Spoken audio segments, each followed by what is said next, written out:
10 দিন বাগানে আমি আসি নাই। বাগানের গাছের নিচের অবস্থা দেখেন, কি এক অবস্থা হয়েছে, সব ফল বিছানার মতো পড়ে আছে। তো পেঁপে বাগানের ধার দিয়ে লাগাইছিলাম সেই প্যাশন ফ্রুটস, কি এক অবস্থা দেখেন, পুরা বাগানে ছড়াই ছিটাই আছে। এই যে কি এক অবস্থা, একেবারে দুঃখজনক। এগুলো তো পচে গেছে ভাইয়া। পচে গেছে না? মাথার উপরেও আছে না? এই যে মাথার উপরেও ছিঁড়ে ছিঁড়ে পড়ে আছে। এই যে দেখেন, কি অবস্থা হয়ে গেছে। মাথার উপরেও ছিঁড়ে ছিঁড়ে পড়ে আছে। মানে এমন এক অবস্থা, বাগানে না আসার কারণে কোনো ফল গাছে তেমন নাই।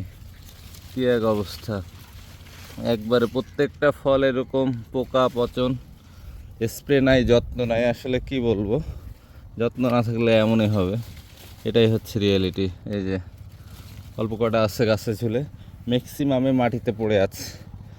আসলে বাগানটাতে না আইসা এইরকম হাল হয়েছে। এই যে গাছের নিচে ফল পড়ে আছে, এই ফলগুলো নিচ থেকে পরিপক্ক হয়ে পড়ে গিয়েছে। দু একটা ভালো আছে, ম্যাক্সিমামের অবস্থা একেবারে খারাপ। এই যে মাথায় পড়ে আছে ফল ছিঁড়ে নিচ থেকে, এই যে এইদিকে পড়ে আছে। মানে বাগানে আসি না, যার কারণে এই অবস্থা। দুই, এই যে এখানে ছিঁড়ে পড়ে আছে, অটো ছিঁড়ে পড়ে আছে। এই যে এই আর কি অবস্থা।